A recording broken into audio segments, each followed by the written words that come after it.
Yes, y'all. And we don't stop. And you don't quit. I.O.W. In this bitch. What's up, y'all? It's your boy Marketable. Detroit Mel back in the building. Refresh. What up, though? Hey, man, I'm glad to see you alive, man. I know how y'all get down in Detroit, man. I'm glad you made it out. I'm glad you made it. I was out there dodging bullets and dodging these thoughts. I was more worried about. I was more worried about you dodging the thoughts than the bullets. Scatting this whole sleazy skeezers. But I made it out. Scotty whoops and scuttle butts. Buckeye bitches. Buck teeth heifers. As y'all can see, we already on full go mode already, man. Welcome to I.O.W. Sports, episode 249. Welcome, Mark. Detroit Mel in the building. I think that's your name. What's your name today, sir? Eat a pussy. I've been jacking off.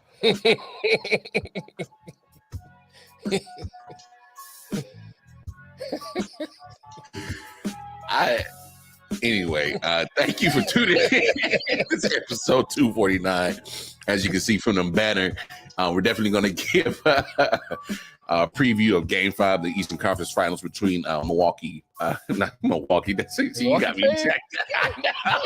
They brought Milwaukee back. It's been so bad.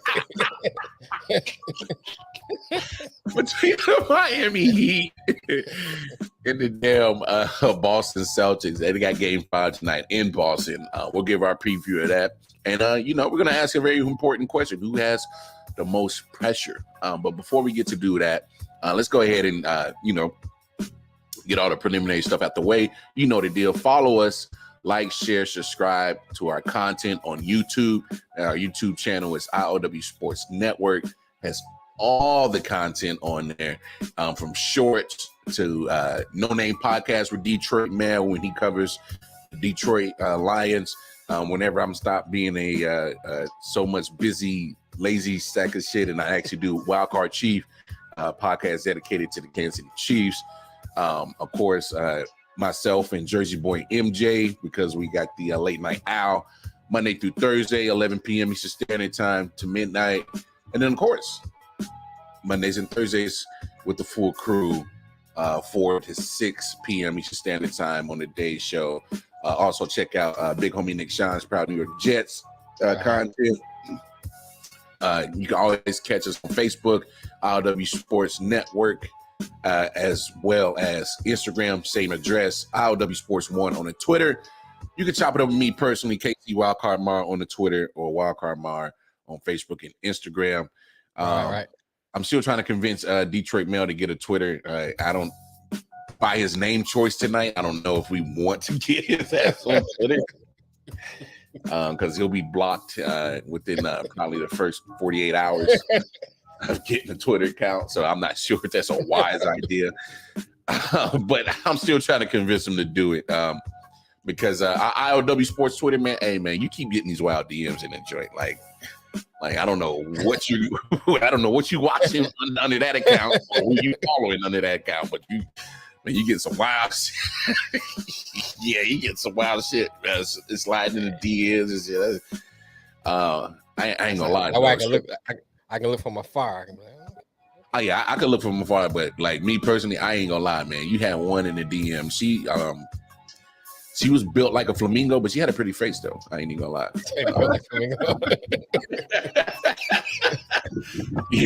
So I was like, oh, okay, that's what we're doing. What's up, big homie? What up, Nick? Hey, what's up? Nah, chilling, man. But man, y'all know the deal. Please like, share, subscribe to all of I.O.W. Sports content. We appreciate the love. And, hey, we're going to keep on grinding over here till we get to Pat McAfee status and we surpass Pat McAfee status. Right. You did. MJ, what's up? Big old Jersey boy MJ right there. Shout out to my guy right there kicking it with me on the late night out show. But now that we got all that hoopla out the way, let's get to this Eastern Conference Finals. Jets and Chiefs? No, Eastern Conference Finals. I'm thinking Jets and Chiefs, AFC, my bad. Yeah. I know you had the knee surgery and the medication is really fucking with your mental, kind of throwing it off. You're off balance. It's okay. It's okay. We still love you, big homie. But Game 5, Boston Celtics at home. So let me ask you this, big homie, Detroit Mel. Yo. Who got the most pressure to win tonight? Boston. Miami. Boston. Who got the most pressure? Boston. Really? Okay. Yeah, Drop it. Explain it. Miami got they got a nice little lead ahead of them. So I think that Boston got to prove they can do it. You know, everybody picked them already to be the favorites, and they got down.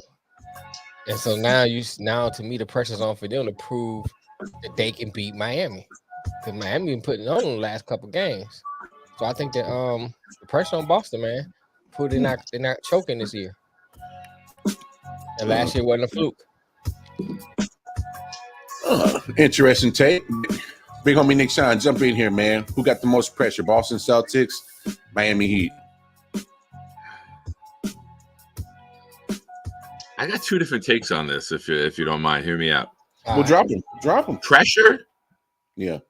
Boston, because if you lose, you're done, right? Mm-hmm. Like your back's against the wall. You could say all the right things. You could act like you're carefree. You can't. You got to win 3 more in a row. Right. So the pressure's on you, because that would be the anomaly, right? Mm-hmm. Okay. I will say this though. We watched them quit in Game 3. Everyone agree with that? Mm-hmm. Yeah. We watched them quit. I just caught your name. That's fucking fantastic. No, I just caught his name. No. In a moment of reflection, I looked up for some reason, and I didn't want to look at his ugly mug, so I looked at the name, and I was like, "Oh, that's great. Good work. Well done." No, this shit's raggedy. Stop fucking feeding it. Stop feeding that shit to his ass. This is raggedy, dog. Very well done. Very well done. That's why the show came. That's why the show came on 15 minutes late. He was trying to figure it out. All right. Refocus. Because I've been jacking off. Yeah, it wasn't the eating part. So, all right. Refocus my energy here. I will say this. Something can be said about anything in life when you just don't give a fuck anymore. And Boston, after giving up in Game 3 with that I don't give a fuck mentality, what do you got to lose? You don't understand what I'm saying? Mm-hmm. When you get to that point in life where all of a sudden you don't give a shit about something, maybe you can go outside of your regular norm, right? You can go outside of what you're capable of, because you got that. You don't have that pressure. So as much as the pressure's on them, there might be no pressure on them. Do you understand what I'm saying? How I got like 2 different sides of the same take? Yeah. You know what's crazy? They can go in there with that I don't give a fuck mentality. Let's just go have fun and fucking play loose. Like if you wrote yourself off in Game 3, what do you got to lose? Yeah. You know what's funny, Nick? I said that last night on the late night out show. Well, because me and MJ were talking about it, and my take was I think the Miami Heat have more pressure, and here's my reasons why I think Miami Heat have more pressures. Okay. They're not starting the finals till June 1st. All right, so that's 6 days from now. Denver's been sitting at home, getting healthy, getting their rest, watching their film on both teams since Monday night after they closed out that series. So you're giving Denver Nuggets almost a I'm sorry, I think I called them Milwaukee again. I'm over here tripping today. Just today? Well, all right, touche, motherfucker, touche. I almost didn't want to give you that, but I had to think about it. I was like, yeah, you got a point. Sometimes I got a point, and you got to give me the point. You might not like it, but sometimes you have to, like, all right, you know what? I got a point. And the reason why I say this is because with Denver literally probably getting almost a whole week off, almost a week and a half before they start the finals. That's all your time to prepare for either team. That's all your time to get rest. And we've seen how the Denver Nuggets have just been, playing excellent basketball in this postseason. So is to me is beneficial for the Heat to close this series out tonight. They should have closed it out the other night. They should have went here and got the sweep. Yeah, because it gives you time to get prepared for Denver. Because how you going to beat Denver? First of all, let's be honest about the Miami Heat. We had only Heat fans saw them doing anything in the postseason. Only Heat fans because they ride for them. All right. Mm-hmm. Nobody saw them even, doing remotely anything in the first round against the Milwaukee Bucks, the number 1 seed. They're like, oh, sweet, Miami's done. Y'all just came out the play-in tournament. Right. And now you're in the Eastern Conference Finals. So to me, I think you've already overachieved. I think I already think you got success in the season because you've done something that nobody thought you were supposed to do. You won, in my opinion. Now, so here's the pressure part. You're up 3-0. You already gave them one. You don't want to give Boston that momentum because they are the better team on paper. Now, they haven't played up to it. All right? They haven't played up to it.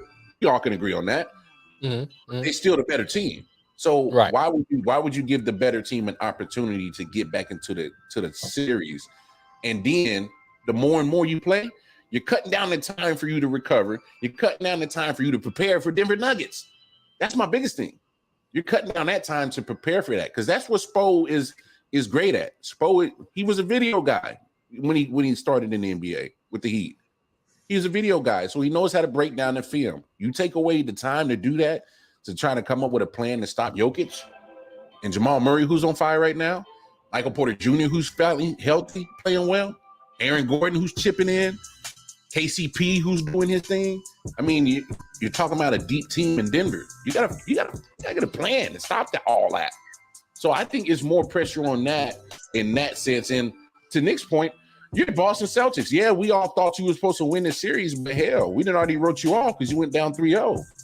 To me, there's almost little to no pressure because it's like, well, hell, you didn't already failed and got people looking at you differently. So we're not looking at you a different way now, like, oh my gosh, these guys are going to still win the series. No, we're waiting for you guys to get eliminated. That's what we're expecting. That's our human nature in us. So even if you win 2, 3, 4 in a row, then it's going to be like, okay, you guys finally lived up to the potential that you were supposed to. We've already put on you. So my thing is Boston, there is some pressure because, yeah, you guys are right. You were the better team. You're supposed to finish it. But since you went down 0-3, all perception of you has changed. We're waiting for you guys to get eliminated. So if you guys come back, it's just, hey, you did what you were supposed to do, what we all thought you was supposed to do, what you were going to do. So to me, I think Miami has more pressure in that fact. And they should have finished it out the other day, but I think you definitely got to finish it out tonight. You don't want to give Boston momentum, and you don't want to take away time and preparation to deal with the Nuggets. You just don't. So, and I want to see those racist piece of shit Boston fans be sad watching them lose in Boston. And I will say on a personal note, I told you guys this, Mel. I know we haven't been on the show in a minute together, so let me just reiterate to everyone watching, fuck Mel. But my son wanted me to put in like a $5-10 parlay for the Heat and the Nuggets to win in sweeps, and it would have paid out nicely. I'm so happy Boston won one game, so I don't have to fucking hear about it. If they would have both swept, the money we would have missed out on would have been like tears in your eye, like type of money. Wow. Oh yeah. I probably both of them sweeping were through the roof. Hey, I probably would have fought you, dog. I probably would have retore your other knee and probably tore your other knee. If I could, I would have climbed up a bunch of stairs and leaped off a building. Put it that way. When I found out what the odds were and the payout would have been. Can you do it now for practice? I can't get up the stairs. I would do it for the content. I would do it for the content, just for you. They got elevators. Get your ass up there, dog. And I got to give the Heat credit. Yeah, you got to. Because, when the Heat and the Knicks were playing, and it was early on in the series, and Randall missed game 1 and Butler missed game 2, and everyone was all hyped. I remember saying on this show, who cares? Because both of them are just playing for the right to get swept by Boston. Right. So shout out to the Heat. I remember Matt jumped down my throat when I said that, but shout out to the Heat for really, really getting their shit together. They look like an impressive team. Yeah, they lost one game, All right, they lost one game.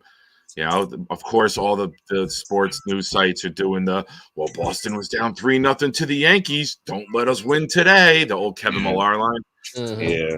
For the reason it's only happened once in any major sport in history. I don't see it happening. I don't either. I think the Heat are executing too well.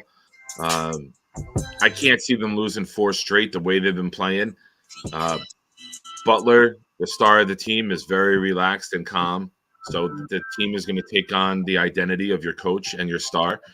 And I think the coach is very low key, well prepared, pay attention to the details and the small things type. Mhm. I don't think he's a rah crazy lunatic. You know, he'll snap on a player when he needs. He's done it with Butler. You know, he's got respect for that team, so he'll have that team ready to play, and he'll have them with a good, strong on the road playoff mindset. And I'm looking forward to watch tonight. And I don't say that much about a lot of NBA playoff games, but I'm looking forward. Yeah. To me, the story is, how do the Heat respond to losing on the verge of sweeping? How do you come back when you get that first loss? How do you respond? What's your mindset? How are you executing? Are you playing tense? Are you playing loose? Are you playing free? Are you forcing your own errors or your unforced mistakes? You know what I mean? How do you respond? I'm looking to see how the Heat come out tonight. Oh, fair. And that's why I think you know, to those points, you know, that's why I think if Boston wins game 5 in a blowout, do that change your mind? No. It doesn't necessarily change my mind. I still think that it still puts pressure on Miami. That doesn't change my mind on who the pressure goes to, because if you let Boston get 2 games in a row, that's more pressure you add into it. And I mean, you go back home, so you got to at least finish it in game 6. Look, just get the job done at night. To me, it's like stop, don't draw it out, don't waste any more time. You've already changed the narrative on how people look at the Miami Heat, so you've done the job right there. You won, but now that you changed that narrative, you got to finish it. Right. Just be done with it and get it over with. Let me ask you this though, fellas. What do you got? I think here to me, here's the main difference in this series is the coaching. It's the coaching. The Celtics just haven't been playing well for the first 3 games. Obviously, we all agree they quit in game 3. You know, to me, that's a coaching thing. I think they won despite of Joe Mazzulla in game 4. You know what I'm saying? I think they played with some actual pride and some wherewithal in game 4, despite the coaching difference. Because Mazzulla's getting out coached. There's no other way to put it. He's getting master class. I think Mazzulla gonna find out. Mazzulla gonna find old boy's wife and. You know,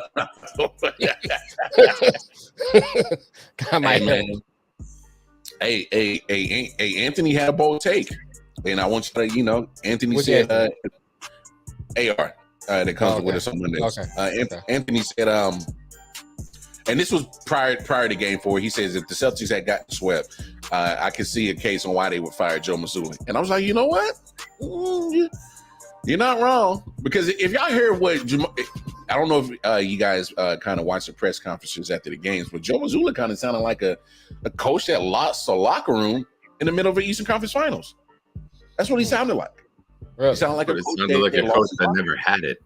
I thought he sounded like a coach that never had the locker room, and shit was going so well, it got covered up. And I just want to say this Bleacher Report alert came in right as I was done talking about Spoelstra. Eric Spoelstra at the media. I don't give a shit that people still think we're underdogs. So I like the mindset of the coach. That's a quote. I like the mindset of the coach going into it, right? It's the right mindset for the team. You know, and this is not a out of nowhere team. Let's not forget the Heat were there last year in the same series. Right. So they're not a team that they've come out of nowhere. No, maybe there's just a team that had a rough season, figured some shit out at the right time.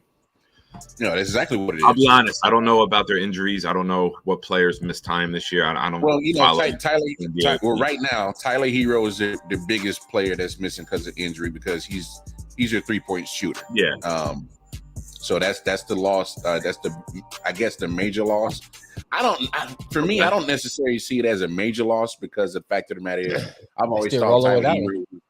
Well, yeah, they're rolling without him, but Tyler Hero's always to me has been inconsistent. He's almost like a Drew Holiday. You know what I'm saying? He might give you some good stuff offensively one day, and then he gives you nothing the next day. So it's like, which Tyler Hero are we gonna get today? So I don't know. I get the significant loss of a 3-point shooter, but I don't know. I just don't. Yeah, we'll get to that in a second, AP, when we get to NFL, because I wanted to get the fellas' take on that because I thought that was a ridiculous little situation right there. Yeah. What was up, Big Cass? SAWFT.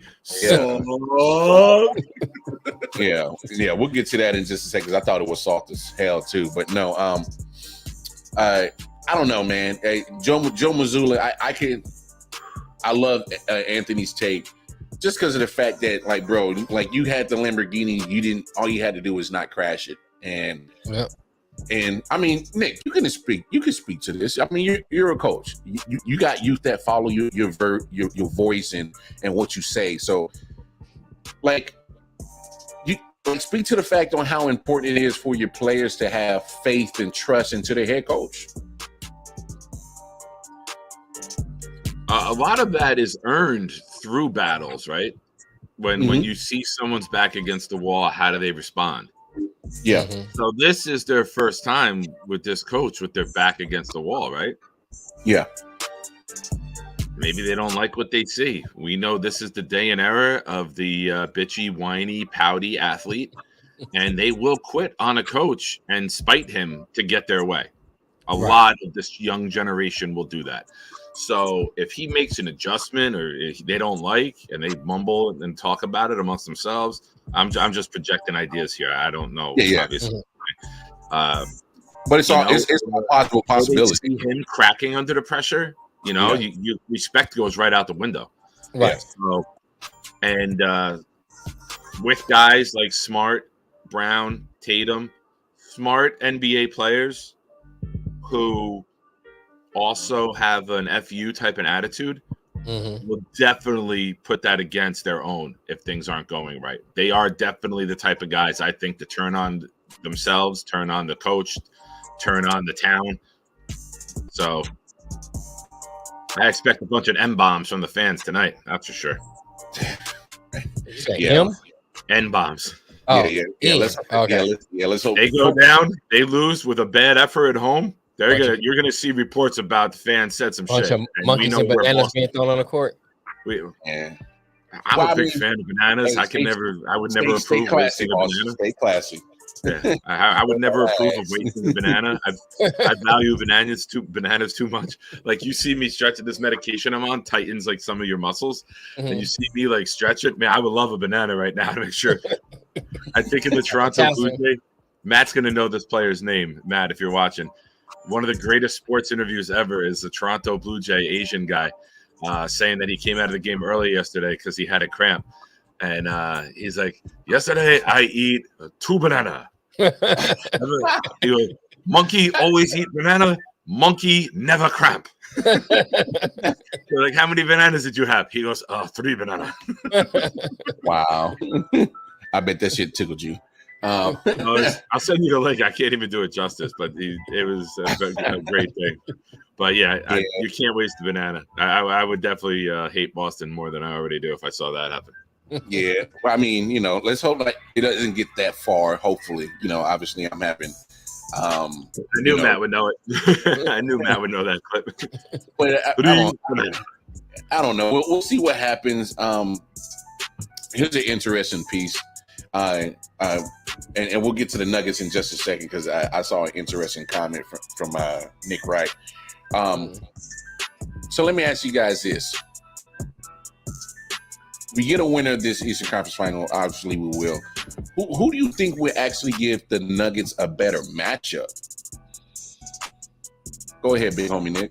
Who would give the Nuggets a better matchup, Heat or Celtics? The Tim Duncan, David Robinson Spurs, where you have 2 big bodies that you can throw at Jokic. I think they steamroll it, man. That the way they're executing, the way they're playing, the fact that they can go on a week-long vacation and then start up training camp and then start the NBA Finals, they're going to be fresh, they're going to be healthy, they're not going to be mentally worn down.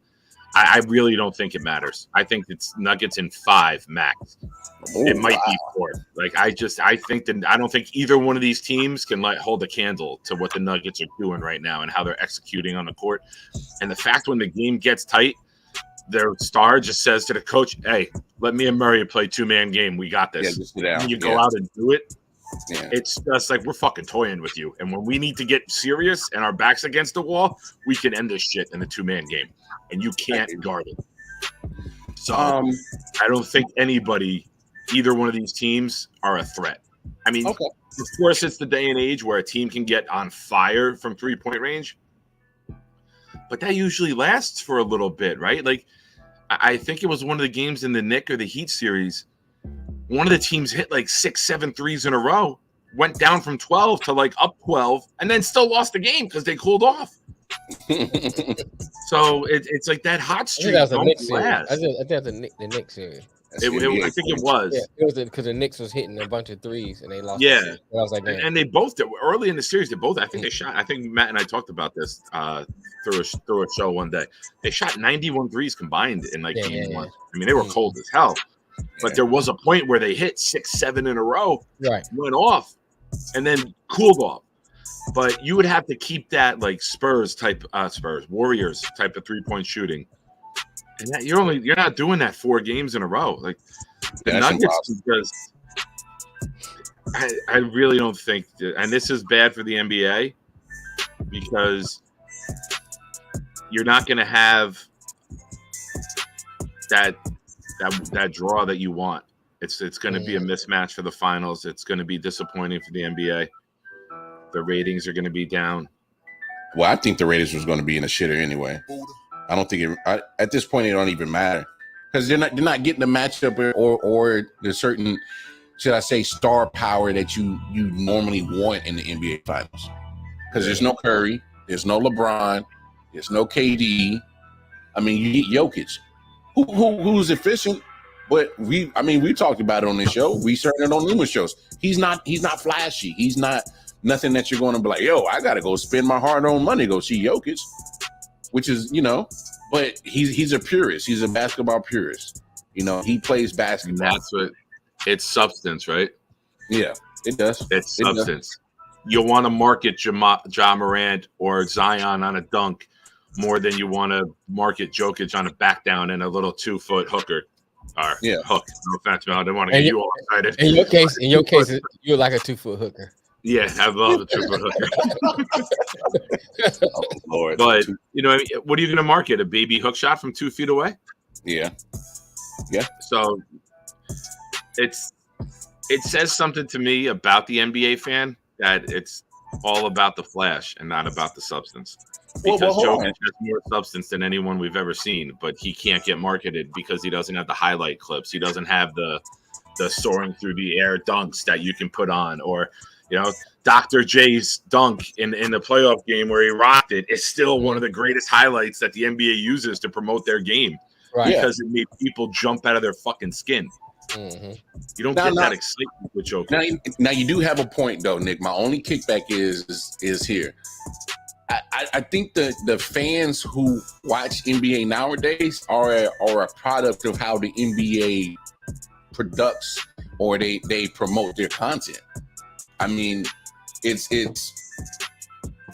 ever since Curry hit the scene and has blasted off with a 3-point shot, you've seen the uptick in the analytical part of basketball. Hey, it makes more sense for you to be efficient behind the 3-point arc and make more shots back there than go get a mid-range or a close bucket shot.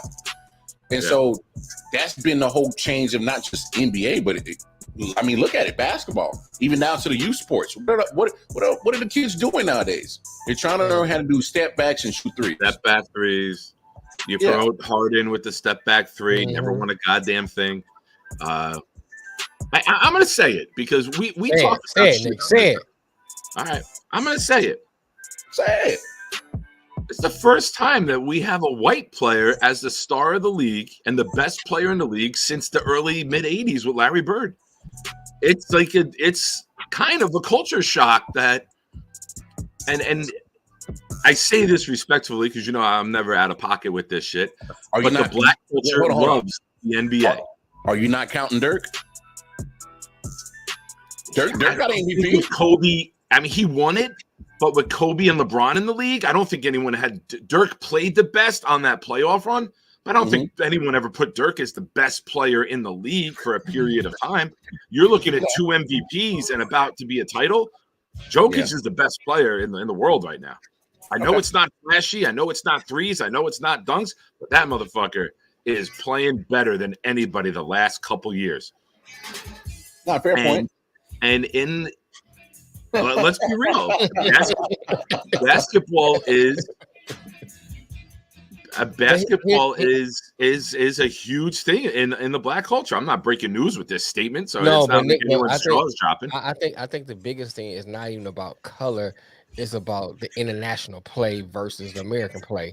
And if you look at the stars that are up and coming, most of the American game, right? You know what I'm saying? The American games, what you said before, that step back and all, the flashiness. When you look at the international game, it's more about the fundamentals, playing the game like we're used to playing. Not taking away from your substance, right? Yeah, great. Not taking away from your take, but to add to it, add another layer to it. Add another layer to it. Yes, it's about the international play versus the American play. I think that's the bigger story which is 2 parts of it, right? Right. It's like, okay, you're coming to our country, our game, and dominating us. Mm-hmm. Ginobili did a little bit of it. Right. Peja Stojakovic did a little bit of it, right? Sabonis, his father and son have done a little bit of it. Mm-hmm. But to come from another country and to come from another race and to come to America where it is dominated by the black athlete and totally dominate the game, I think a lot of people, not a lot, but I think there's a percentage of people who are kind of like taken back by it. Like, holy shit. We watched Curry with threes. We watched Harden with step backs. We watched Kobe with fades. We watched Jordan with dunks. We watched LeBron be the sickest fucking athlete we've ever seen. And somebody who's almost 7 foot sloth type has no quickness to him comes and dominates our game. But let's be real. Like, there's got to be like that. What the fuck are we doing wrong? Hey, I'm gonna add another layer to it. If Jokic had the personality of Larry Bird, it wouldn't be so much of a culture shock. Because Larry, and that's great playing the NWO music as we bring up Larry Bird, because Larry Bird was a fucking badass. Like, Larry Bird was Hogan brought that character on about Larry Bird, because Larry Bird would kick in the door, talk about your mom, take the food off your table, shit on your bed, and leave and not care. It's his personality. You can market Larry Bird because he had that personality.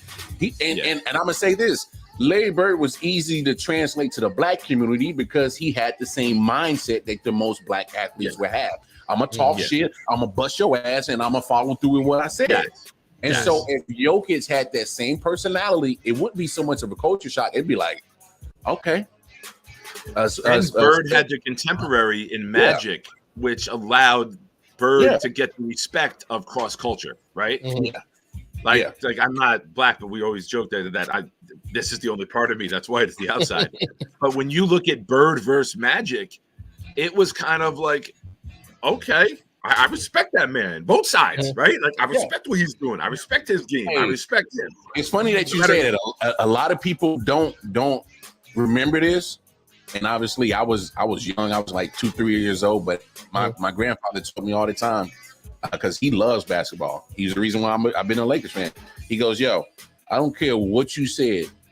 A lot of the black folks they love Larry Bird because they didn't see anything like him who was not of our skin tone, but he was balling just like one of us. So he was an anomaly. He was different. And he was easy to easy to love, easy to follow as a person of color that loved basketball in the 80s, early 90s. It's just because he had the game to match with the personality. Now, if Jokic, all of a sudden he's too nice, dude. Say it. He's too nice. Well, he's not hateable. He's not hateable. He got to get the Hollywood Hogan persona, man. He got. You know what he needs to do? He needs to go out. It's in Boston or Miami. Take the black spray paint and write NWO for Nugget World Order right on the fucking midcourt and walk off the court. Strip Tatum's jersey. Write NWO for Nugget World Order. Hit the freaking sign with Murray. Walk off. But like, there's no lightning rod about him. John Morant becomes the best player in the league. You're gonna formulate an opinion. Strong hate, strong love. Kobe, the Mamba mentality. Strong hate, strong love. LeBron, the way he's outspoken about shit. Strong hate, strong love. Yeah. Jokic, hey man, good game. like he don't say the wrong thing. He don't do the wrong thing. Matter of fact, he don't say much at all. And I think that's why you can't market him, and that's why you can't get to know him, and that's why fans of everyone across the board can't find themselves attaching to him. Yes, there it is. You got to find something that gravitates you to your athlete that you care about. Yeah, is either personality, game. His backstory is something about that person that you always relate to, and you're like, "Yo, I like that guy." There's always something. If there's some Kimbo Slice type of backyard fighting videos with him and his brothers that come out, his marketability will go through the roof with that NBA fan immediately. R.I.P. Kimbo. So yeah, I'm with it, dog. So definitely, that was so much fun. I mean, no. YouTube made two people that I know of. Justin Bieber and Kimbo Slice became famous off of YouTube. Oh, well, shit. I.O.W. and we about to be 3. So don't worry. There you go.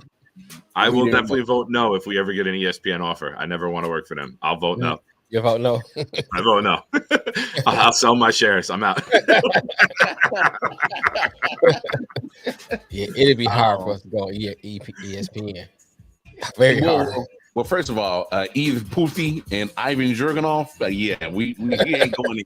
I'm pretty sure we are not ESPN material right now, for sure. You guys say like Eric Sherman, eat a pussy.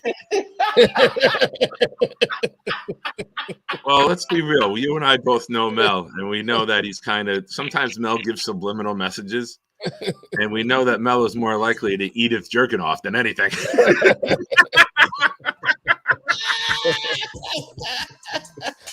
I can't with y'all, dog. He's like Ivan Pussy, but I'm more likely to Edith Jurgenov. I can't with y'all. I'm gonna play this clip. A dish. I can't with y'all. I'm gonna play this clip. Came from Nick Wright, and he. Well, I mean, because we're talking about Denver right now, so here's an interesting take that they were talking about. Dick Ride Nick. Oh, but said your name. Except I never accused him of stat padding ever. I don't even know where that narrative was. What does Mike Malone want? Has Nikola Jokic been shortchanged on awards, or has he is he literally the most decorated regular season player of the last 3 years? I think he is. Does Mike Malone want us to call him a champion? Because he's not yet. He is now a conference champion. Does Mike Malone want, and all the folks that are now acting like Nikola Jokic has been up on the cross the last few years when he's won every award, they changed the rules for first team All-NBA because God forbid he might not make first team All-NBA. And he didn't make it. The infamy of that. Here's the question. Why does Jokic, why should he not be treated like the other all-time greats, which I will now include him in, of his era? You know why LeBron wasn't heavily criticized after winning the MVP? He'd already made a finals. Durant, when he won his MVP, had already made a finals. Steph, the first year he won his MVP, won the championship. You know who was heavily criticized after winning multiple MVPs? Giannis. You know why? Hadn't made a finals. Then he won a championship. This is how it works. And the idea that I have to listen to Michael Malone tell us, can somebody, did you know he was drafted during a Taco Bell commercial? They should have known back then. Enough. He gets a lot of respect, a lot of love. I was one of his biggest skeptics. And I and everyone else have been like, he did what we wanted to see him do. But these folks demanding he get a special carve out that we've never allowed for any great player ever, which is haven't seen it on deep playoff run, but you know what? Doesn't matter. You're the best we've ever seen. I won't do it. But now we've seen it. Congrats. It's outrageous. The whining is outrageous. He's right, man. Hop in here. What you think, man? A lot of stuff to break down right there. I like to go on record and say "fuck Nick Wright." Yeah, you never get no argument from me on that. That's why I never go on ESPN. You didn't have to say right. You could have just said "fuck Nick," and it would have. That goes without saying. That goes without. Would have hit both of us with that. Yeah, I figured that's two Nicks, one stone, motherfucker. Here's my thing. A couple things that kind of went through my mind listening to that clip. One is that then what do you do? That's the same. I guess the same argument we talk about all the time about. Are you great without a championship? Mm-hmm. You know, we bring up Marino, you bring up Barkley, you go down the line. Are you great without a championship? Does a championship take away from what you contribute as a player to your particular sport? I don't think so. I think that because we are as human beings, we focus so much on the individual. We don't look at the fact that most sports that we love. Football, the major ones, I ain't gonna go through the major ones, are team sports. Individual stands out on those teams, but they are team sports. So if you are great on your team, but you don't have a good supporting cast, that don't take away from your greatness. It may not achieve the ultimate status as being a champion, but you still are a great player. And the second point he talked about, well, tradition says, and he didn't use the word tradition, I'm just using that example. Tradition says you should win championship and then you should be considered great and not criticized. I'm a big fan of, I don't care about tradition, do what's right. You know what I'm saying? We already talk about baseball, how baseball is so focused on tradition that they're losing fans. They bleeding fans. They're so focused on tradition. So my thing is, if it's right, it's right. Mm-hmm. It's not. Period. Yeah. Cut and dry. That's just how I am. Yeah. You got a point. Big homie, jump in here, man. What do you think of Nick Wright's comments right there? I agree. And I usually don't.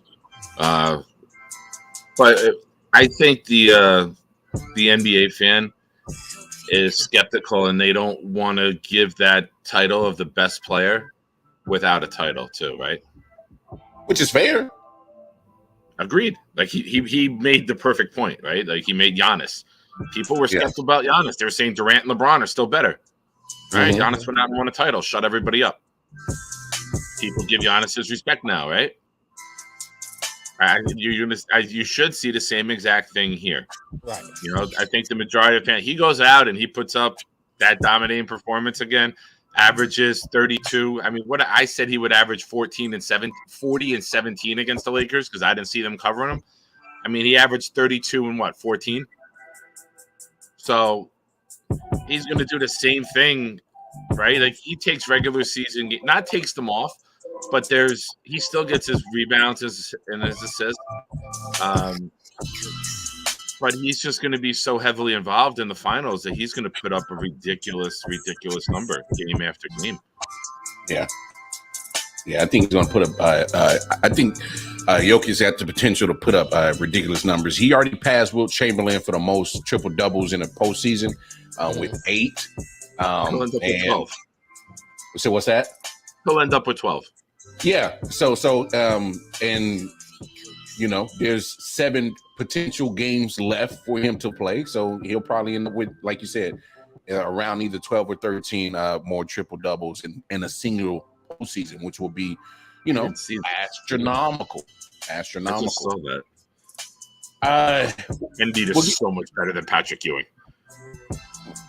Well, talent, as in skill wise, offensively, and what he can do, yes. But I mean. Well, okay. Let me add this caveat. When you say someone's gonna be the next, that doesn't mean that means they can be that or 2.0, so they can be better. But you look at them, what they were to the game. I think Anthony, what do you mean by that? Yeah, so I think you need to explain that because, like, to me, when you say the next, I think he means another top center to not win a title. That's the way I would take that comment. Yeah. right? Embiid is still young. He ain't gonna win a damn thing in the Sixers, though. Not with the Sixers. You take Harris over Jimmy Butler, which is one of the greatest clips ever. You took Tobias Harris over me. Like, I want Jimmy Butler to win the championship so he could take the trophy and say on stage with the whole country watching, Tobias Harris over me. Thank you for taking Tobias Harris over me. I wouldn't have this if I was in Philly. You know what's crazy? You know what's crazy, Nick? I'm glad you brought that up because I brought that up. I can't remember where I said it at, but how are people not talking about how you see the dysfunctional going on in Philly? Doc Rivers is now another fire coach in the 76ers organization. And I think it all started because of the fact that you chose to pass on Jimmy Butler. I think that was the first domino to fall. That was the first That's one domino of those to things fall. that you forget. I forgot Jimmy Butler was a Sixer. Mhm. Like, it's, to me, it's like, wait a minute. Oh, yeah, he was there for a minute. Here's the thing. You traded for him, so you gave up value to go get him. Yeah. Right. So therefore, you pretty much gave up value to loan him for 3-4 months. Get you through a playoff run, and you decide to move off of him. Now, that wasn't Daryl Morey that made that decision, the GM at the time, but still. The fact of the matter is y'all should have had better basketball people advising y'all on, hey, man, you sure you want to move off of Jimmy Butler for Tobias Harris? Because look at how that's gotten you so far. But here was my main take. So we seen how Jimmy Butler is. All right, he got to fight with Karl Anthony Towns in Minnesota. Question his manhood. He said, "You playing like a bitch." That's what he said. And they got in that little scuffle in practice. Now you didn't see Jimmy on the Minnesota Timberwolves for the rest of that year. They ended up trading him to Philly. So here's my take, y'all. I think Jimmy Butler, you see how his personality is. He did the same thing in Philly. And then they said it was hurting Joel Embiid's spirit. It was hurting his mental. Jimmy Butler's competitiveness is too much for Joel Embiid. I'm willing to bet that has been said and it hasn't been reported. I'm willing to bet that Jimmy Butler's competitiveness and his willingness to call out other teammates because he's holding them to a certain level of play and accountability that he would hold himself to, that it was just too much for Joel Embiid. It wasn't the right fit. I'm willing to bet that's what happened, and that's the reason why he's not in Philly. Because Tobias Harris is the quiet type. He's the get-along guy. No, Jimmy Butler is the thermostat. He sets the temperature in the room. You know what I'm saying? So, yeah, smell like bitch in here. I'm willing to bet Jimmy walked into the locker room in Philly and Minnesota, and the reason why he's not neither one of them, because he smelled like bitch in here, and told him that straight up. And I'm willing to bet money that I don't have, $1 million that I know I don't have, that Jimmy Butler shook the boat too much, and he wasn't a fan favorite from Embiid. So Embiid was like, I don't know if this gonna work, pimp. And he put that little nugget in the management. And they, even though they gave up the compensation to get him in the mid-season trade, we were like, thank you for the rental. We're gonna roll with Tobias Harris because I think too, the culture to be peaceful. Yeah, but why? Why? And my thing is, like, to me, that speaks to. They want to win, bro. But that speaks to what he did at the end of the series when he threw everybody under the bus. You know what I'm saying? That all speaks to how his. That's the second time doing that. All right, that's what I'm saying. The fact that he couldn't deal with that, to me, if I'm on the team and he comes at me like that, we chop it up and talk about it. I ain't gonna be like, you gonna lead the team. Yeah. I'm gonna find a way to deal with it. That means we're gonna fight every day, or I'm gonna have to step up. And then we just fight every day. Oh, you know what I'm saying? Hey, we just gonna fight every day until we become best friends. Damn it. You know what I'm saying? I ain't gonna be like, okay, can you get him off the team? He's hurting my feelings. What kind of shit is that? But I'm willing to bet that happened, dog. Get on my team. He made me cry. No, he made me cry. You don't do that in Africa.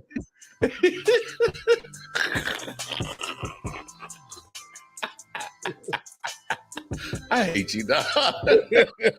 I hate you. But no, I thought that was interesting, man. crazy situations over there in the NBA. We'll see what happens with that. But let's get some NFL news in here. We got about 45 minutes left in the show. Can we just get rid of kickoffs? Can we just get rid of them? What's the point? All together. I'm just saying. Unmute yourself, Nick, before you go off, because I know I can see it in you. You about to say something, so unmute yourself. Yeah, so unmute yourself. So I don't know. It's just I'm annoyed with the fact that fair catch, move it to the 25, and just get rid of it. What's the because that's what I'm saying. Because the NFL, why they say why? They said for safety. Of course, they're going to say for safety. Why not just do the XFL rule? Take the XFL rule. I like that way. You don't have guys sprinting 50 yards and colliding with someone at full speed. You can't move to the run against the ball. You kind of gotta jam the guy, read and react, and then break into the hole and tackle him. It's just like a running play now. Yep. So I don't get it. Like, don't be afraid to take something from another league because they had a better idea than you. You want to stay ahead of the curve with the NFL? You have to admit someone had a better idea than us. We're gonna take it. Yes. Credit to the NFL. This is innovative. This is smart. This is player safety. We are on board with it. We will give the XFL credit for this idea. Right. Why can't you do that as a league? Okay. Yeah. Hey, perfect. Perfect. What's the point now? You try to do a pooch kick, you got to pooch it in front of the 25? What's the point of any return now?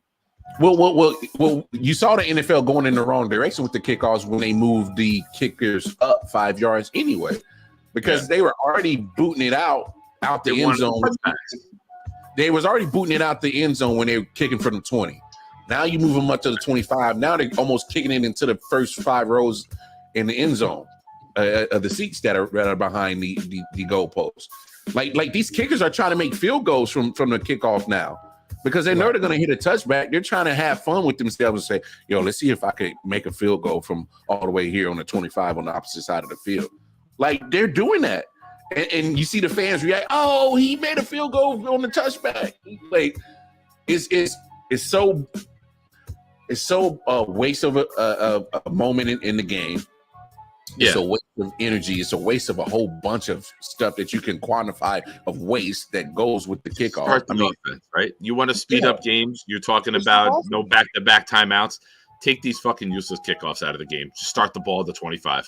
Yes, just start the ball at the 25. Well, what if they do decide to return it? Like, you play to the norm, right? You don't play to the anomaly, in my opinion. The norm is going to be ball starting at 25. Yeah. Guys are taking it, and the guys are very rarely are you going to see a guy taking it out from 2-3 yards deep. Yeah. I do love this aspect of it. I do love that this is an FU at Bill Belichick because Bill Belichick created the pooch kick to kick it right in front of the end zone, that high short kick where now you have to return it. I love that it's an FU to Belichick.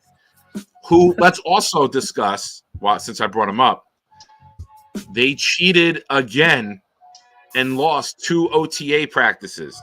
It hasn't been announced what they cheated on yet. No, they weren't supposed to be hitting, and I think they were hitting doing OTA, and that's how they lost two OT practice. It's like OTAs. Me in a relationship. Cheaters are gonna cheat. That's what they do. I mean, but now it's becoming an MO now. That's what they do. Now, first of all, why don't they do what they do? What they did with Reggie Bush? What they did with Reggie Bush? Let me get them titles back. You know what I'm saying? Run them titles back. Because it seems like we see a pattern here. Let me get them titles. You're cheating again. Yeah. There's 2 types of cheaters in this world. Yo, wait, hold on, Nick. Hold on. Ooh, Mel. You open up a Pandora's box, bro. Hey, man. Here's my thing. You need to. I mean, here's the thing. The first couple times, like, hey, whatever. But my thing is like, now it's becoming a pattern. How do you stop? How you gonna stop it from doing it? If you keep saying it's gonna be okay, I'm gonna do No, it I'm again. clapping for you. I'm clapping for you I'm because saying. I have never been on board with a better take that somebody's had. This man right here, this is the best fucking take I've ever heard on anything about everything. Wow. Take Think about it, for real. If you keep smacking him on the hand and give him these little bullshit ass punishments, I mean, I ain't gonna lie, I'll do it again. Yeah. If I'm making $1 million, you charge me 5,000. I mean, you know, who cares? You know what I'm saying? Man, he take this pussy ass 5,000. I'm gonna do that shit again. You know what I'm saying? For real. I love That's it. just real. That's just I real, man. absolutely love it, Mel. That's just real. I didn't. And what's the point, right? If you're the man and you got the home and you sign the prenup and she don't work, you go out, you cheat, do whatever you want. You know why? There's no repercussions to it. Repercussions. You can't take You no money. got the billionaire paying the fines. Right. He doing the shower in the Asian massage parlor. You know what I'm saying? Kraft don't care. Let's win and let's commit sin, motherfucker. That's how they roll up in New England. That's how they roll, bro. For real. When is it there comes a point when the penalty becomes too much and not worth it? And the NFL hasn't hit that point yet with the New England Patriots, which is why the cheating continues.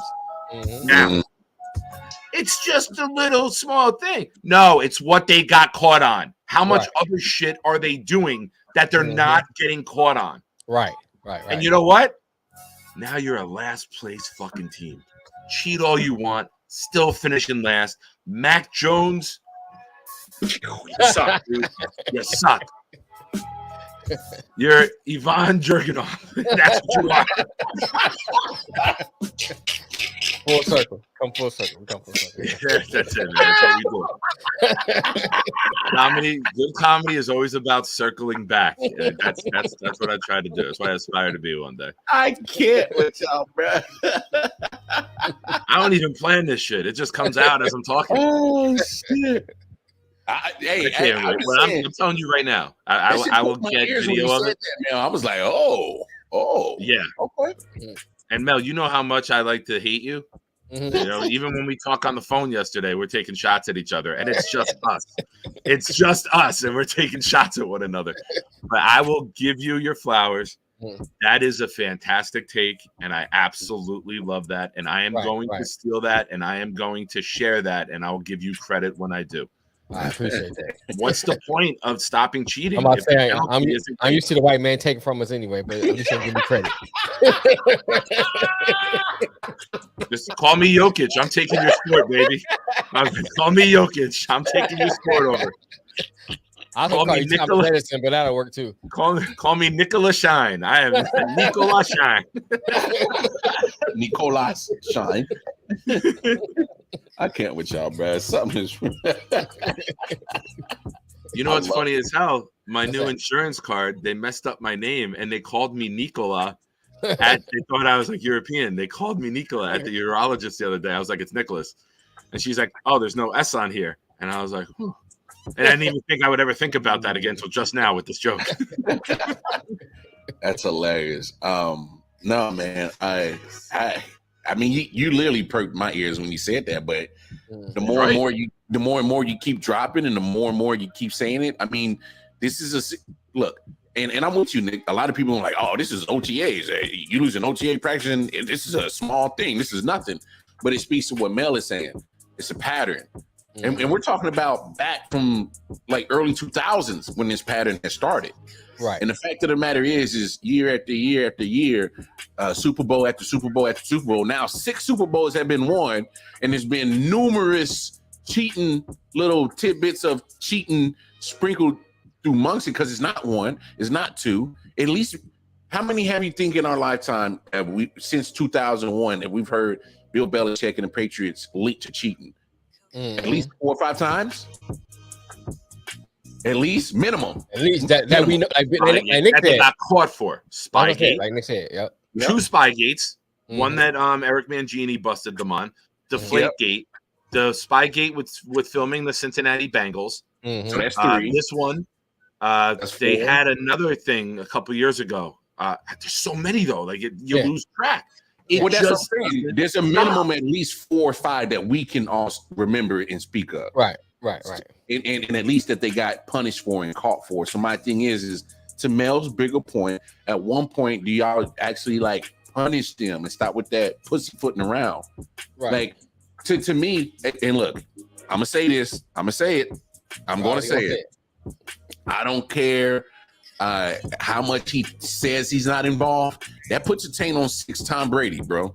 I was thinking the same thing. If we're gonna have the same hate and feel of Bill Belichick being the scapegoat of taking the punishment of the cheating, then we also have to have the same feel of the guy that benefited from the cheating. Look, man, anytime a motherfucker would choose football over some pussy, he ain't worth shit.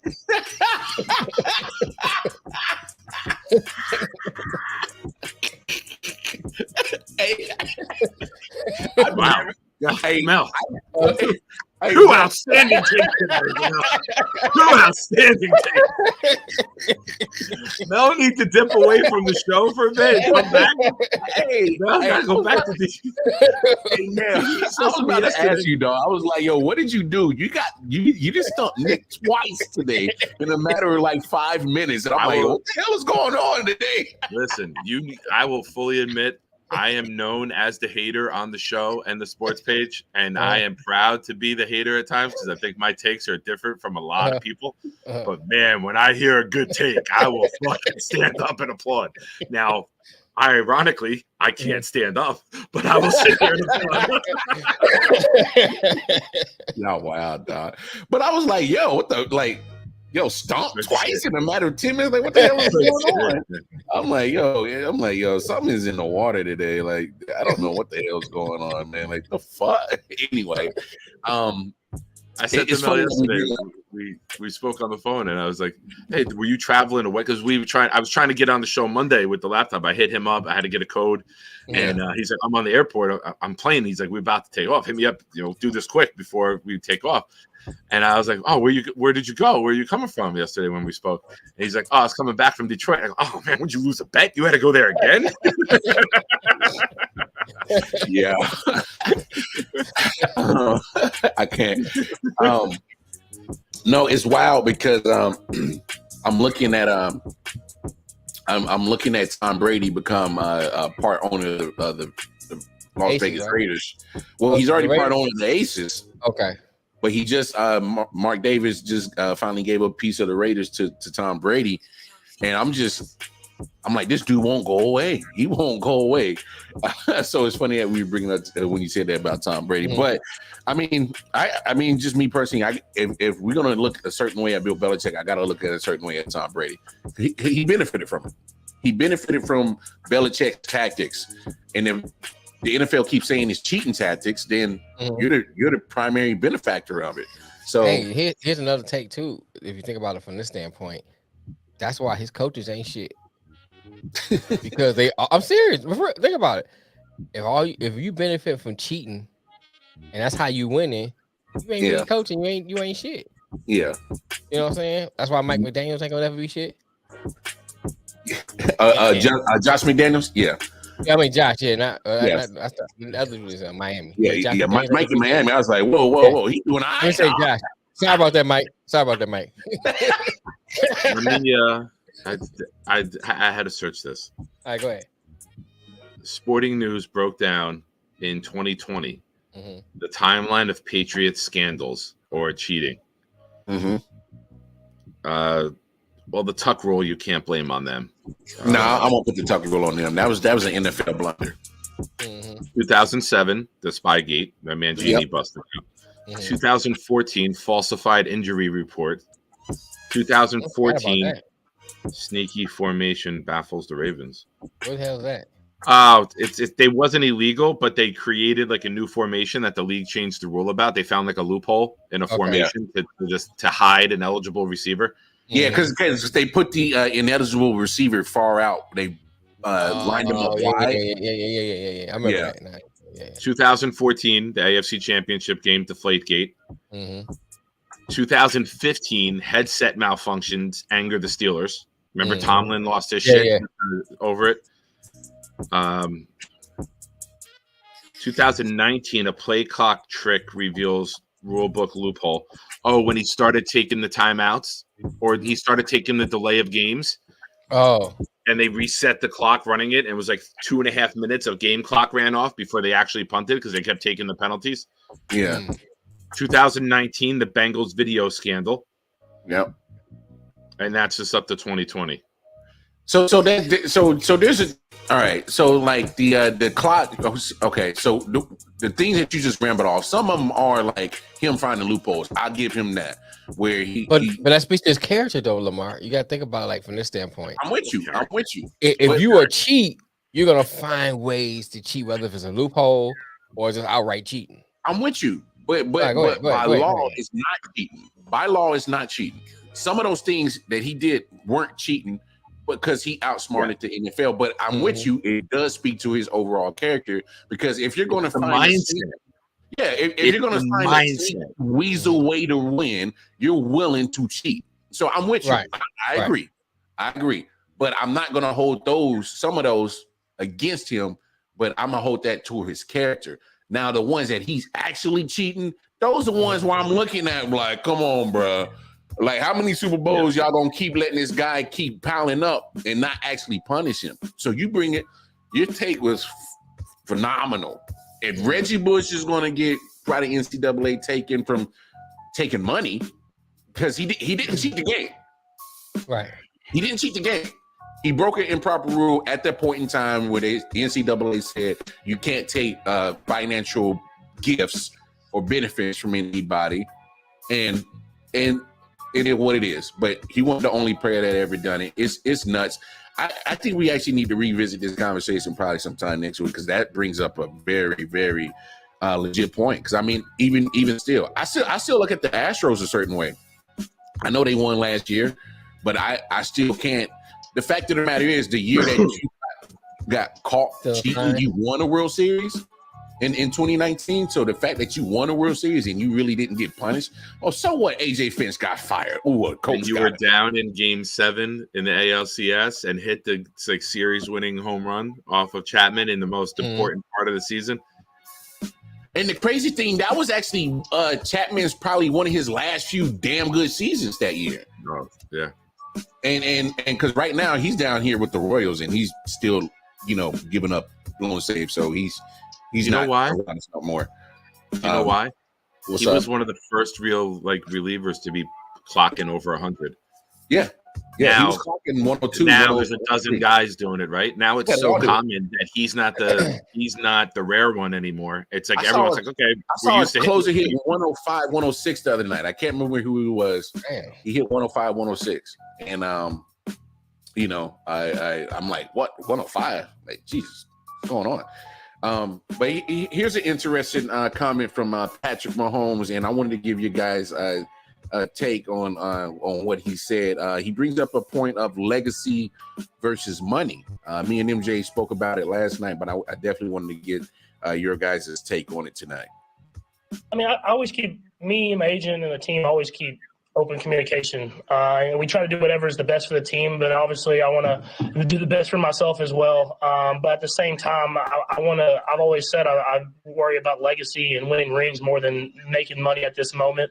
But I know we keep communication. We see what's going on around the league. But at the same time, I'll never do anything that's going to hurt us from keeping the great players around me. So it's kind of teetering around that line. You're not driven to be the highest paid quarterback average per year. That's not. No. It's more of a, you just want to do whatever to not hurt other quarterbacks whenever their contracts come up. But you want to kind of keep the bar pushing. And so it's not about being the highest paid guy. It's not about making a ton of money. I've made enough money where I'll be set for the rest of my life. But at the same time, you got to find that line where you're making a good amount of money, but you're still keeping a lot of great players around you so you can win these Super Bowls and you're able to compete in these games. All right, Nick, jump in here, man. Kind of give me your thoughts on what Patrick had to say of legacy versus money. I hope he outlives his wife, because I hope to God she never gets to be a single woman spending that money on her own without him. That's my first thought. That was my thought. Well, man, I hope he outlives this bitch. talking about legacy. Oh man, like that's literally the first thought that popped into my head. I was like, my God, this one. I heard say legacy. I was like, get rid of that bitch and that brother. Yeah, that was my first thought. That was my first thought. Well, go ahead. That was my first thought. I mean, when you're making $500 million and you're going to make so much more, you can make statements like this, right? When you were playing quarterback in the 70s and you were going and having to do appearances in the middle of the week after practices, off season, they're dragging you around to card and convention shows everywhere to make extra money because you couldn't live like that. Now, I mean, you ain't going to see Joe Burrow at Raritan Center and Edison signing shit. You know what I mean? You're not going to see Patrick Mahomes there. You know, you're going to see guys like Mike White. You're going to see guys, you know, mid-level players and below who are just trying to get their name out there and make a couple extra bucks so that they can have that long-term wealth. Right. But when you look at what these guys are signing now, it's the right thing to say, but let's be real. You also negotiated for that amount of money, so don't try to sell me. It ain't about that money because your agent put an offer in. Your agent went to them with a number. So it's cute and the right thing to say. Why didn't you sign a 10-year, $250 million deal? Why wasn't $25 million enough for you? So don't bullshit a bullshitter, bro. I could smell bullshit a mile away. Yeah, you can say it when you got that money, but yeah, take the 10-year, $250, bro. You ain't doing it. You ain't doing it. You'd be offended if they came to you for 10 for $250. You'd be like, Kirk Cousins is getting more than me. Well, I thought it's about legacy. You say that when you got the 8 years left on a fucking deal. And it's a nice sound clip. It's a nice sound bite. And I'm sure the media eats it the fuck up. But there's so much bullshit layered there. I'm going to say this. I got your fans. I'm going to say this, though. I think that a lot of times we as 100 millionaires, 100-years, what I'm saying, those ain't got no money. Like, you looking from the perspective of people who have money. When you in an arena with people who have money, it's a different perspective. A couple things he said that I can respect. He said, well, I got to still keep pushing the bar for the people who come behind me or for the people that's going to get contracts coming up. If I take less, you know what I'm saying, if we take the 25 mil, then that's only going to allow whoever, let's say Burrow and Herbert, to get this amount of money. You got to keep pushing the bar because as the NFL's profit goes up, then your money should go up. You know, and I don't have a problem with that. I don't, because if I'm in that same situation, I'm gonna do the same thing because, yeah, I can take, if you're looking at 50 versus 40 or 50 plus 45 or 48, I can take the 48 to keep certain players around me. I'm cool with that. You know what I'm saying? Because a couple mil ain't gonna hurt me. 5 mil ain't gonna hurt me because I'm looking at in a relative of endorsements and relative of what I have. That's not a big deal. So I think that you have to look at it from a millionaire perspective and not as a broke man perspective. Because if I'm looking at it from my perspective, I'm like, chill, you give me $2 million, I'm happy because I ain't got that. You know what I'm saying?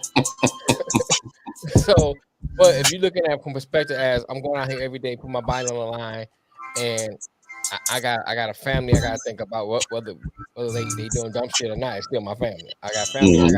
I gotta look after, and my family's family and their family come after me to leave them an amount of money to keep it, so they don't have to grow up in the projects. They don't have to, you know what I'm saying? They don't have to do certain things that I may have to do or whatever. You know what I'm saying? And I'm just talking about in general now, not just in my home. They don't have to do certain things I had to do coming up. Yeah. So I think that I don't have a problem with what he said. I don't think it's bullshit. I think it's just more of his perspective and his reality versus our perspective and our reality. I think you juxtapose those two with each other, and I think that's where the issue comes in. We look at it from our perspective, and I think we gotta look at it from his perspective, and I can give respect to that. Okay.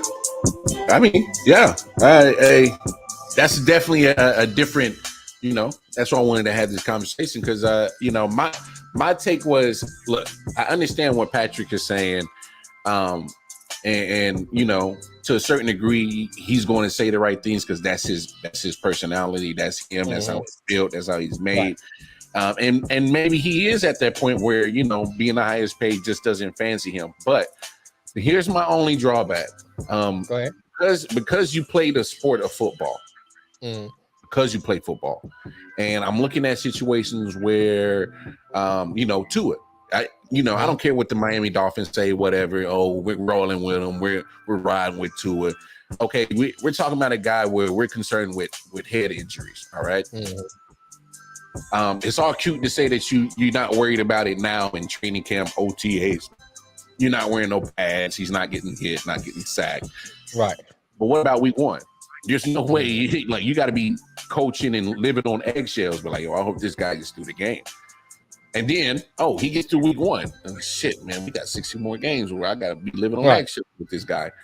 And I'm not wishing the worst on Tua, but what happens if he doesn't have his guaranteed money or hasn't hit that financial status that he needs to, and all of a sudden his career is taken from him? And so I'm looking at situations like that because you play football, you play quarterback, and, you know, hey, Patrick Mahomes is on top of the world right now. But that don't mean that shit can't get taken from him tomorrow. Oh, it can. By Aaron motherfucking Rodgers, baby. Somebody mute this motherfucker.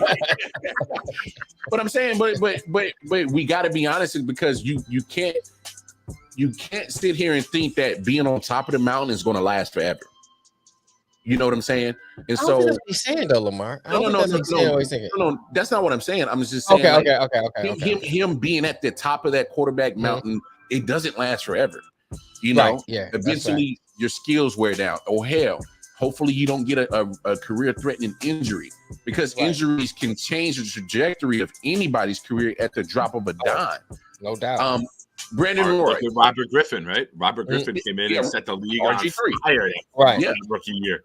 Yeah, RG3 is a good one. RG3 was amazing that rookie season. That was one of the most impressive rookie quarterback seasons we saw. And then that knee injury changed his whole trajectory of his career. Everything. All right. So what if the potential of RG3 could have been right now had he stayed healthy and actually got to maximize on all his money? It'd be a different trajectory. All I'm saying is, if I'm Patrick Mahomes, I know you're going to get your money. Your endorsement's going to be there. Your contract's already set in stone.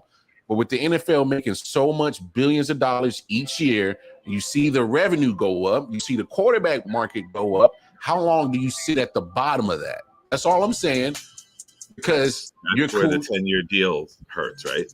That's where the 10-year deal, because you price yourself out of the market. You could be bottom 10 starters by year 7 of that. But you know well, in the NFL, they can change that at the drop of a dime. They'll be like, you know what? Extensions, right? Extensions, whatever. Because they can restructure. They can easily rip up that contract right now and revamp another one and model it to the market value each year if they really wanted to. But my thing is, because you play a sport where your life expectancy can change in a drop of one hit, I'm an advocate of these players to get the max money. Get your max money, because you don't know the opportunities to get it are always going to be there. Let me ask you this. I hear your take. Let me ask you this. Okay. As a player, as an individual, as a father, right? How much money would it take for you to take care of your family? Not your broke ass Nick. A veteran minimum. Give me $375 a year. $75,000 a year. I'm good. Yeah, I was about to say. You asked me to speak for me because $100 grand right now do me. Let me add this caveat to it, because I know where we're gonna go with this. Let me add this part. To achieve the lifestyle that you dream about. Mm-hmm. You know what I'm saying? Because right now, if you live in check to check, all you want to do is be able to not live check to check. You know what I'm saying? Yeah. But if you're looking at it, we all have our own lifestyle that we think about, ideal lifestyle, whatever that is.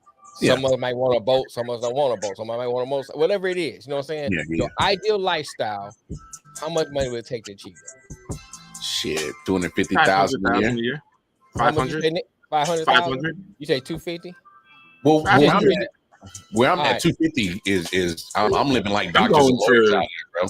I don't want just a midget stripper, man. I'm going elite, like famous midget strippers. So I don't want any run of the mill. Like I'm All right. pretty woman. You want that top micro? Now, wait a minute. Now, bro. Oh, I'm pretty womaning the top midget like stripper. Like I'm bringing her in. I'm gonna dress her up in little doll clothes. He said doll clothes. All right, let me add this to it though. All right, Those Cabbage Patch outfits are expensive, man. They're vintage. They're vintage. Let me add this part to it, fellas. Now, that's just to maintain your lifestyle now. But now, what about how much would it take, not only for your lifestyle, but your grandkids' lifestyle? Oh, I need to make. Well, at least set them up. Let me answer it with this. It's Go not ahead. I got more. answer. Okay, I'm trying to go through something, but go ahead. Go ahead. What you about to say? Shaq Mm-hmm. does not pay for his kids' shit. So I love the Shaq mentality of, listen, you want to go to school? You want to get education? I'll pay for that. But you're gonna make and you're gonna earn your own money. This is my money. I made it. That's not a problem. I'm not. But I'm saying like the mentality of, I'm going to pay for multiple generations. Well, I guess. Well, let me say it ends up happening when you make up that much money. You don't plan on it, right? So, but you have the money for he can go to school. When you get to multiple generations of wealth, that's what you're talking about with Patrick Mahomes. I'm not saying like you actually funding their lifestyle. But what I'm saying is like your example with Shaq. You have the money for they can go to school. You know what I'm saying? Versus $500,000, they can't just go to any school they want to. They might be able to go to Rutgers. You know what I'm saying? I'm talking $500,000 a year, not just $500,000 total. Yeah, I'm saying, but still, that's not. I mean, if you got multiple kids and you going to like Colgate or Harvard. Yeah, that's gonna break your bread, dog. Yeah, that's gonna break your $500,000 a year, bro. Let's be real. The three of us have all talked together. I don't think any of our offspring we have to worry about that education plan. So my bigger point is that I'm more worried about paying for tutors.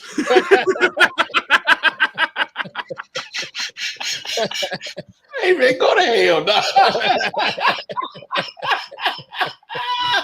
You ain't shit, dog. This motherfucker ain't shit, dog. Oh, I'm kidding, man. My kids are doing well. My kids are doing well, but I can't resist the joke. My bigger point to this though, Nick, is this. So once you achieve what that number is, now it's about, okay, I'm at a job that I love, right? So I want to have fun at this job. So I want to maintain the people that's around me that's keeping me at this status. So I don't see a problem with what he said, because like, let's say 40 mil a year. Let's just take that. Let's use that as a number. I'm making 40 mil a year.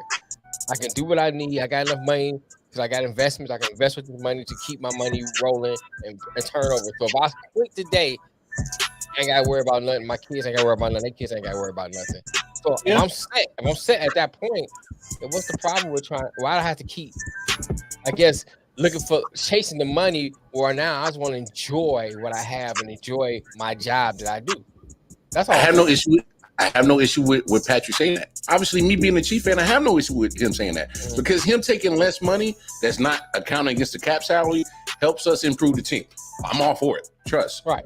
But I'm just saying, as a actual human being that has to live his life day by day in this world, like everybody else, I want to maximize on everything that is associated with my name, because I've earned it. And my thing is like, especially in the situation where Patrick is in, where it can with an injury can be taken away from him. Yeah, he may have enough money, and this is where the part where I'm with Nick at.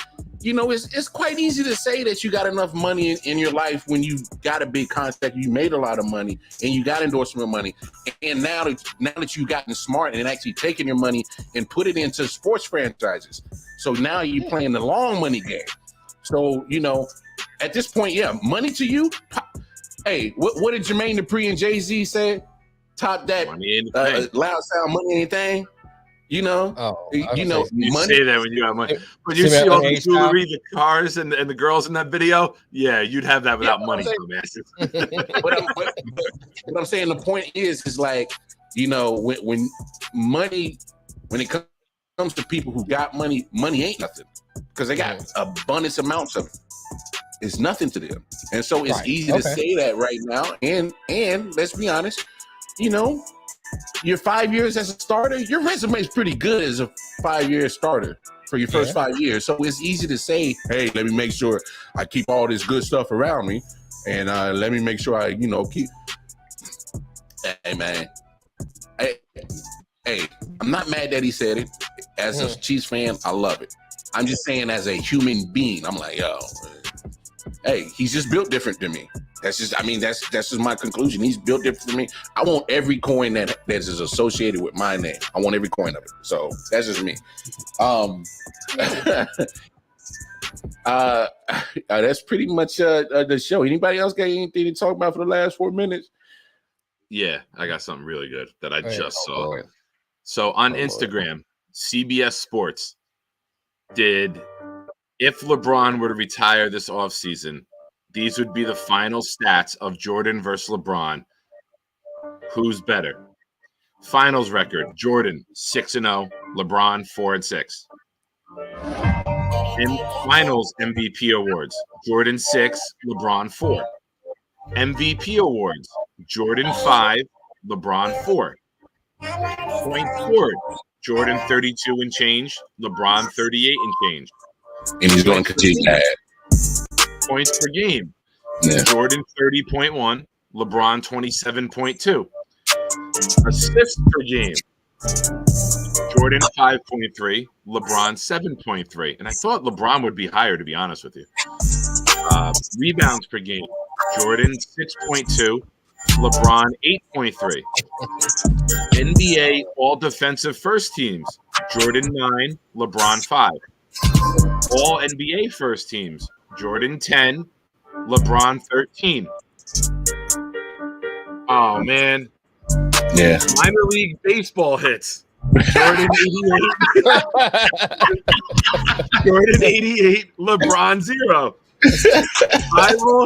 Viral Harlem Shake videos. Jordan 0, LeBron 1.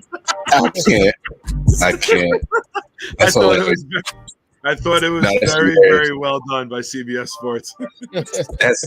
I love that last little part, the Harlem Shake video and the minor league baseball hits.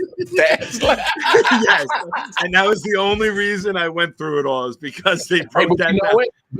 Hey, and I'm glad you did that, because I was like, oh Lord, here we go, LeBron and MJ. Like, but I'm glad you went that route because it brought some humor to it. Because I gotta say this. Can we stop talking about LeBron and Jordan just for at least a couple of days in the sports world? LeBron's been eliminated since Monday. Why are we still talking about him? Jordan's been retired for almost a decade. Why are we even bringing him up? Unless you're talking about the movie Air, I don't want to hear nothing about Michael Jordan. Which was fantastic, by the way. It was a great movie. It was a great movie. Fantastic. And I will say this. Did you see it, Mel? You guys saw it. I saw it. Me and Nick watched it last Saturday. Yeah, it was great. Jason Bateman is he did well. so underrated. He's the most. Jason Bateman does not. Just about to say that he's the most underrated. Anything he fucking touches is gold. I think Jason Bateman gets his. I think he gets his just due. I think he gets the right amount of. Look, he may not win. Affleck is shit. Okay, go ahead. He's a great director, though. My God, he directed the fuck out. That movie was great. Yeah, come on, he sucked that Phil Knight. Hey, I don't care. Hey, hold the phones. I gotta say it. He was trash as Phil Knight, bro. He was absolutely trash at everything. No, I ain't gonna say everything, but he was dookie as Phil Knight. Name a movie. I think Phil Knight is dookie. Name a movie. I mean, that might be another issue. Phil Knight is a dorky, quirky motherfucker. Yeah. I'm gonna say this though. There's only 2 movies I like Ben Affleck in. Well, maybe 3. That's Batman. The Town. Okay. Wait, you actually liked him in Batman? I haven't seen him. I refuse to watch him as Batman. The Town, and Boiler Room. Hey, The Town was my shit. And Boiler The Room. Town I was liked him in Boiler Room because he wasn't in it that long. I did. You lying motherfucker! I picture you belting out Aerosmith. Don't want to lose a thing. Watching Armageddon with tears in your fucking eyes. He definitely watched it. He cried. He cried. I would belt. I'll be belting Aerosmith. He definitely cried when Bruce Willis did come off. He definitely cried. I know you did, Mel. Yeah, you did. Yeah. Over here capping. Oh, come on, man. Don't do that. I ain't gonna lie. Yeah, I see Armageddon. I think that Jason Bateman, anything he touches is gold. Whether he's the snarky, sarcastic guy in like horrible bosses or like one of those those types of like comedies, he delivers. He does. Ozark. Everything he's ever touched. Find me a bad performance. Like I just think, even when he's the in Dodgeball as the announcer, like he steals the whole movie with bold strategy here, Kai. Let's see if it pays off for him. Great actor. No. Hey, Jason Bateman is a good actor, but hey, I just had to say that. I thought Ben Affleck was trash as Phil Knight. And I got to give my props to Matt Damon. He did well. No, it's Ben Affleck. But Matt Damon's a great actor, though. No. Okay, so I just thought he did trash as Phil Knight is just because he looked like he was just because I kind of seen videos of how Phil Knight works. He's more quirky, and the way that Ben Affleck went about it, he seemed more asshole. You know what I'm saying? Like what I've seen of Phil Knight, he is an asshole, but he's like a quirky asshole, and it just seemed like the way that Affleck came off, it was just like he was just being an asshole. Like, how about Bateman? If Bateman played Knight, I would have liked it more. Because he's skinnier like Phil Knight. Affleck's too broad-shouldered. Like the physical wasn't a good match. That part too. Not only is he too broad-shouldered, he was too tall. Too rigid. It's just not a great actor. Can we just say that? But when you're directing the film, you cast yourself, right? No, come on. Like oh, he was very good in that movie too. He was good in that movie. Shout out to Tucker because Viola Davis did her thing too. Who? Viola Davis did her thing too. That's Jordan's mom. You're talking about good actors, man. We're talking about good actors. I know. She's a good actress. My bad. You're right. Ben Affleck just trash. Can we just say that? Can we just agree on it? And shout out. My son was shout out to the way they did the film with never showing the person that played Jordan. Because Nikki's like fascinated. He's like, who plays Jordan? Who plays Jordan? I had to tell him at one point, the movie's not about Jordan per se. Yeah. It's the story of Nike and the development of the Jordan shoe and the Jordan brand. Right. I go, you got to remember, you've grown up in an era where every Tom, Dick, and Harry's got their own sneaker and their own label and their own brand. Right. This was the origin of that, and it's more about that than it is Jordan. Just so happens to be Jordan was that guy. Yeah, because you think about it, the weapons wasn't really Magic's and Bird's shoe. They weren't per se their shoe. No, it's your basketball skills. Yeah, I'm saying. And his mom making that choice of percentage of sales was bro. I never knew that. That was new. I never knew that.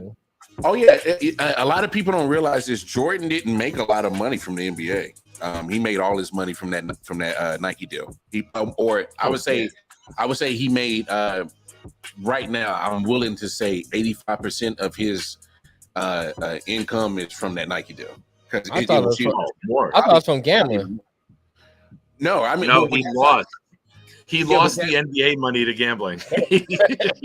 Yo, he never touched that NBA money. He never spent that. He might have gambled it. You're right. He never spent it. Like that was his walk around change. He was getting paid donuts. Right. Like it's not. No, not this time. But she always famous for the snot. She ain't do it this time. What's Viola Davis? You know what? Her movie, she always cry with the snot in her nose. She always cries. All her movies, she cry. She makes sure that snot in her nose. Hey, but that's what be getting her Academy Awards, dog. What was my ex watched it? How to Get Away with Murder. That was a good that was her show. That was where I got introduced to her. They helped pretty much put her on the map. And but just that's a good movie. I'm gonna throw a bone out there. One other thing to talk about: Can we talk about how elite the Yankees are when Aaron Judge is in the lineup? Like they lost. He went on that 10-day DL. I think they lost like 8 out of 10. We said the same thing last year, Nick. Remember? I mean, when he is in that lineup, it's just sir. hands on the MVP trophy now. It's ridiculous. Okay, this is not new. It's like deja vu. We had the same discussion. I know, but to take him out of the lineup and see how piss poor they were, to then add him back, and it's all of a sudden like 8 guys came back. It's like, no, one dude came back. Stanton's out. Donaldson's out. They cut Hicks finally, thank God. But I was waiting for you to say. I thought they should have done that with Gardner 4 or 5 years ago. I was convinced that Gardner had pictures of like Boone and Cashman, the coach and the GM, in like compromising positions. But I mean, you look at the team. I love the youth. Volpe at shortstop is already a New York fans. I say this all the time. All sports, doesn't matter what team you like, are absolutely fascinated with homegrown talent. Yeah, they are absolutely. Nick and MJ will bring up baseball. Well, you know what, Anthony? I was throwing a bone to Matt. I guess he got something going on because he hasn't been in the show. But I wanted to throw a bone to Matt and talk baseball. But I guess he's not here because he would have commented. And Anthony, I bring up random shit all the time. But looking at Judge and what he does with that lineup, you got Volpe, a rookie shortstop. Kid's a local kid, 15 minutes from where I'm from. So though. It's there's a cult building for him already. They're oohing and ahhing everything the kid does in the field. Severino came back and looked good. Hey, but Nick, you got to admit, Volpe's been giving people a reason to ooh and ah, though. He's been giving them a reason. His glove is sick. You know, he hits a sacrifice fly the other day to win the game. He's been giving people a reason to ooh and ah. He's been doing well. He's been flashing the leather. I'm waiting for his bat to be more consistent and come around. But you can save runs, right? You save runs with your glove. But that's what I'm saying. His defense has been so elite that is covering up his deficiencies. So you're willing to give him a pass on, the inconsistent with the bat. So I mean, he's been phenomenal. Yes, Orioles. Yes, y'all doing well. Let's hey AP. That shit won't last. Let's see in August where you're at. That's all I'm saying. Let's see in August. That shit won't last. And I forgot he's from down there. We'll let's see in August. All right. I will give him credit though. And I was watching the game last night. I had a friend over and we were watching it and eating dinner. And I was like, you know what? Like this team. I respect that they built like Kansas City Royals a couple years ago when you made the World Series, right? Yeah, you didn't have the big budget. You tore your team down to shit for many years, and then you hit, and like you saw the structure. And now, granted, Baltimore is going to lose all these players that they develop because they won't sign them and keep them. Yeah, they can't afford them. But even though they're in my division, I don't care. I'll respect the Tampa Bay, Baltimore. Like I hate that 2 small market teams in terms of what they spend and are really building it nicely. Like I hate it. I'd rather you be Boston, spend a shit ton of money and fail. Hey, real quick before we get out of here, it's funny that you bring that up, and it just hit my idea. If I'm a GM, I will sign some of these young players, each year, and I would do it that you space that money out. Like, but give Baltimore them don't make the money. They don't make the money unless the Yankees or Red Sox are in town. That place is barren. I know what you're saying, but I'm saying like we can't stop using small market as an excuse to, you can find a way to sign these guys early before, sign them. What I'm saying is sign them on potential. Don't sign them on the actual market value. You're saying the Fernando Tatis thing? Yeah, he wasn't eligible for arbitration, but they locked him up. I would, pretty much. I would sign you on potential early instead of paying you your market value late. And I can't afford you if you get your market value, but I can pay you on what I potentially think you could be. Yeah, just saying. And I want to, before I know you're getting ready to sign off, I want to add one thing here in closing. Only Nick and MJ will bring up baseball out of nowhere. Not surprised. Hey, I was going to say, white people going to white. I can't. And quit hating on my baseball team, AP. Last time I remember, my Royals beat your Orioles on the way to a World Series appearance. So why don't you go worry about if y'all gonna change our name again on that football team? I keep hearing. You still got Rafael Palmeiro? APC, you've been coming for me lately. I ain't getting nothing to you, dog. So what's up? You want smoke? I got smoke for you. Let's go. Hey, I think speaking of that, I saw a tweet this morning that the Commanders might have to change their name again. Yeah, that's what I said. That's the most Washington thing, right? We're gonna change our name, not lock down the trademark, and then sell Washington. That's the Washington. There's a stripper in the DC club named Commanders. They're gonna change their name. But I'm gonna tell you this: whoever made that trademark is smart. Whoever made that whoever got that trademark is smart as hell because they're gonna force the Commanders front office to pay them stupid money to get that trademark. So I think go back to I like the Washington football team anyways. Go back. I was fine with the football team. I like it was straightforward, straight to the point. Right.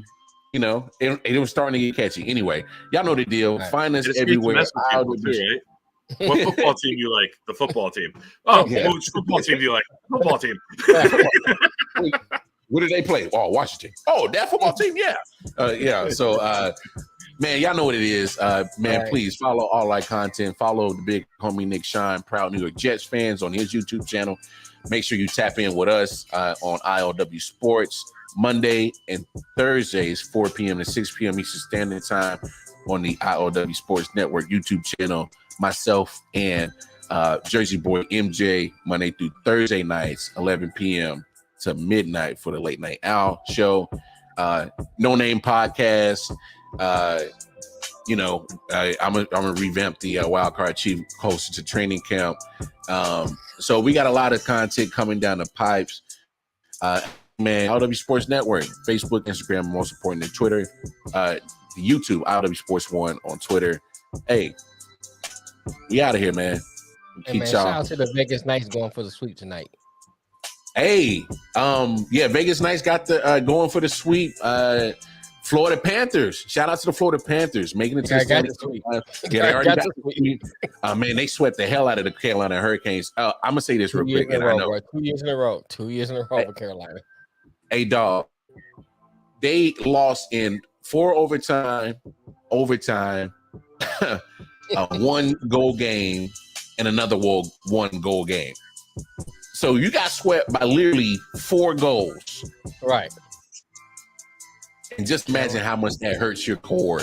That has to hurt, dog, because you could easily be on the other end of that. Like, for real, you lost by 4 goals. I want to add something for Anthony.